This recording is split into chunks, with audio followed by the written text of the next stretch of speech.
वालेकुम स्टूडेंट्स, उम्मीद है कि आप सब खैरियत से हैं। तो आज जो हमारा टॉपिक है वो है हिफ्ज़ और तर्जुमा। ठीक है, इससे पहले का जो इस चैप्टर नंबर 1 में आपके पास जो पहला टॉपिक है आपकी बुक में वो है हिफ्ज़ कुरान। उसमें कुछ सूरतें हैं, सूरह बलद, सूरह शम्स, सूरह लैल, सूरह दुहा और सूरह इंशराह। ठीक है, ये सूरतों को आपने अरबिक के साथ ही हिफ्ज़ करना है। ठीक है, अब नेक्स्ट जो है वो हिफ्ज़ और तर्जुमे की तरफ चलते हैं। सबसे पहले है पेज नंबर 5 पे रहमत और मगफरत की दुआ। ठीक है, हम सबसे पहले रहमत और मगफरत की दुआ पढ़ रहे हैं। रहमत अल्लाह ताला से रहम मांगने हैं, इसमें हम अल्लाह से रहम मांगेंगे, और मगफरत मतलब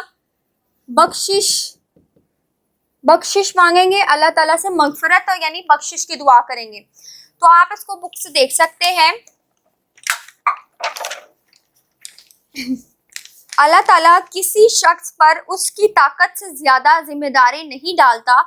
उसके लिए अजर होगा जो नेक अमल उसने किया, और उस पर वबाल का मतलब होता है उसके पर अजाब होगा जो बुरा अमल उसने कमाया। ठीक है, तो यहाँ से आपको पता चलता है जैसे हम पे कोई तकलीफ़ आती है या कोई बीमारी आती है, तो अल्लाह ताला जो हमें तकलीफ़ देते हैं वो अल्लाह ताला उसको पूरा मैनेज करके देते हैं, यानी इस तरह से देते हैं कि आप उस तकलीफ़ को बर्दाश्त कर सकते हो, और आपकी बर्दाश्त से ज़्यादा तकलीफ़ अल्लाह ताला आपको कभी भी नहीं देते। ठीक है, अब ए हमारे रब तू हमारी गिरफ्त ना कर। गिरफ्त का मतलब है कि अल्लाह हमें हमारी पकड़ ना कर। अगर हम भूल जाएं या हम खता कर बैठें तो ए हमारे रब हम पर वो बोझ ना डाल जैसा बोझ तूने उन पर डाला जो हमसे पहले गुजरे हैं। पहले की कौमों पर अल्लाह ताला ने बहुत से अजाब नाजिल किए। अब एक कौम का तो आपको वैसे आइडिया होगा, जैसे कि एक कौम की शक्ल चेंज हो गई, ठीक है, जानवरों की शक्ल में तब्दील हो गई थी उनकी शक्ल। तो इस तरह से पहली कौम की तरह का अजाब जो है वो हम अल्लाह ताला से दुआ करें कि अल्लाह ताला पहली कौम पे जिस तरह तूने अजाब डाला था उस तरह का हम पर अजाब ना डाल, और ए हमारे रब हम पर वो बोझ ना डाल जिसके उठाने की हम में ताकत नहीं, यानी कि ऐसी तकलीफ़ अल्लाह ताला हमें ना दे जो हम नहीं उठा सकते। ठीक है, और हमसे दरगुजर फरमा और अल्लाह ताला हमें माफ़ कर दे और हमारी बख्शिश फरमा, यानी अल्लाह ताला हमें माफ़ कर दे और हम पर रहम कर दे। तू हमारा कारसाज है। कारसाज का मतलब होता है मदद करने वाला है। बस काफिर कौम के मुकाबले में हमारी नुसरत फरमा और काफिर कौम के मुकाबले में हमारी मदद कर। ठीक है, तो ये आप दुआ जो है इस तरह से रहमत और मगफरत के लिए भी मांग सकते हैं। इस दुआ को आपने अच्छे तरीके से तर्जुमा ब तर्जुमा याद कर लें। नेक्स्ट हज़रत मूसा अलैहिस्सलाम की दुआ है। हज़रत मूसा अलैहिस्सलाम की दुआ तो देखते हैं। ऐ मेरे रब,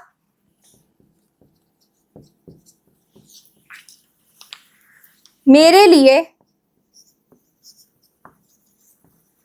मेरा सीना खोल दे और मेरे लिए मेरा काम आसान कर दे। ठीक है, और मेरी जुबान की गिरह खोल दे ताकि लोग मेरी बात समझ सकें। जी, तो हज़रत मूसा अलैहिस्सलाम ने ये दुआ कब की थी? जब हज़रत मूसा अलैहिस्सलाम की कौम ने हज़रत मूसा अलैहिस्सलाम की जो बात है उसको समझना बंद कर दिया।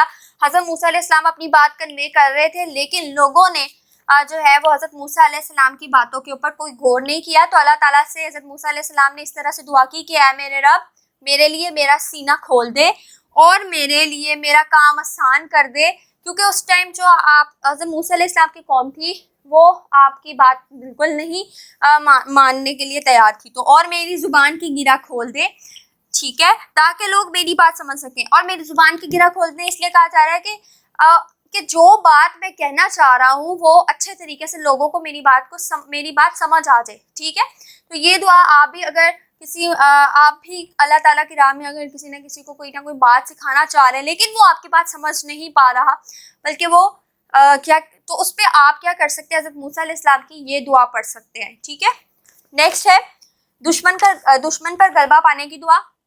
दुश्मन पर गलबा पाने की दुआ का मतलब है कि आप दुश्मन को कैसे हरा सकते हैं। अल्लाह ताला से आप क्या दुआ कर सकते हैं कि अल्लाह ताला दुश्मन को हरा दे और आप जो है उसके बदले जीत जाएं, यानी कि उसकी चाल नाकाम कर दें। ठीक है, तो होगी सबसे पहली है दुश्मन पर गलबा पाने की दुआ।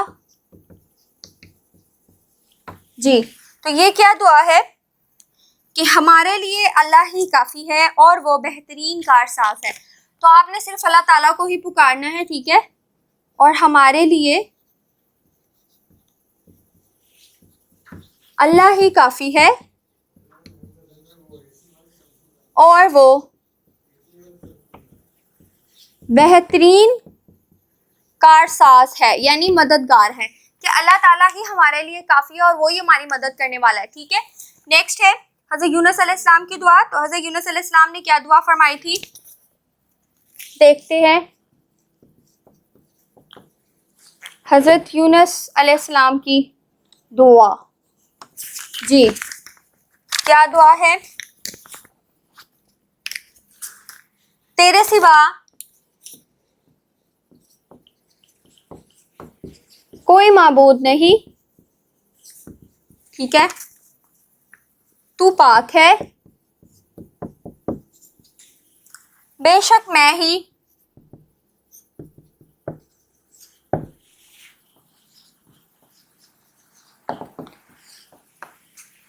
नुकसानकारों में से हूँ।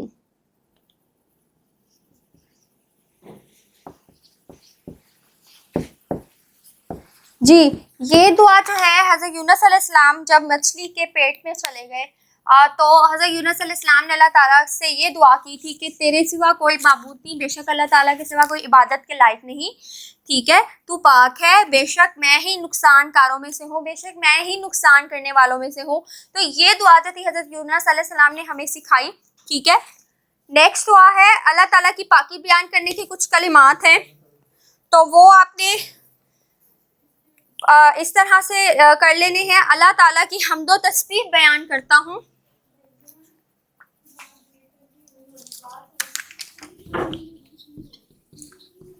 अल्लाह की पाकी बयान करने के कलिमात जी कौन कौन से हैं, अल्लाह की हम्दो तस्बीह बयान करता हूँ,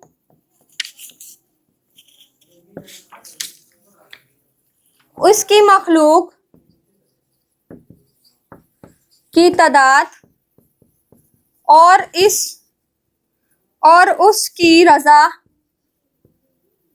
के बाकदर नीज़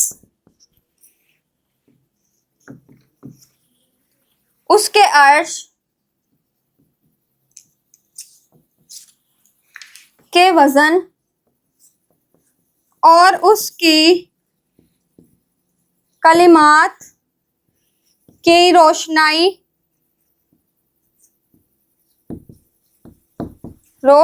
के बराबर। इसका मतलब ये है कि अल्लाह ताला की जब आपने पाकी बयान करनी है, हर दुआ से पहले भी आप ये दुआ कर सकते हैं कि अल्लाह की हम्दो तस्बीह बयान करता हूँ, यानी कि अल्लाह की तारीफ बयान करता हूँ, उसकी मखलूक की तादाद और उसकी रज़ा के बकदर नीज़ उसके अर्श के वज़न, यानी उसकी पूरी मखलूक को देखते हुए और उसकी रज़ा की खातिर उसके पूरे अर्श के को देखते हुए उसकी कलिमात की रोशनी के बराबर, यानी कि उसके तमाम जितने भी कलिमात हैं मैं उसकी खातिर और उसके बराबर जो है मैं अल्लाह ताला की तस्बीह बयान करता हूँ। ठीक है, पूरे अर्श की खातिर, फर्श, ज़मीन, आसमान, हर चीज़ की खातिर अल्लाह ताला की जो है वो तस्बीह बयान की जा रही है इसमें। बाकी आसमान हुस्ना जो है वो अल्लाह ताला के पाक नाम है, जैसे कि उठाने वाला, मौत के बाद मुर्दों को जिंदा करने वाला, हाजिर जो सब कुछ देखता और जानता है, जिसकी ज़ात और वजूद इसला हक है, कारसाज हकीकी है यानी मददगार है, साहिब कुव्वत है, ताकत रखने वाला है, बहुत मजबूत और यानी कि स्ट्रॉन्ग है, सरपरस्त है और मददगार है। हमारी सरपरस्ती अल्लाह ही करता है बेशक। मुस्तहिक हम्द सताइश, अल्लाह ताला अपनी तारीफ के लायक है। सब मखलूक के बारे में पूरी मालूमात रखने वाला है। और पहला जो है ये अल्लाह ताला वजूद बख्शने वाला है, दोबारा जिंदगी देने वाला है और जिंदगी को बख्शने वाला है।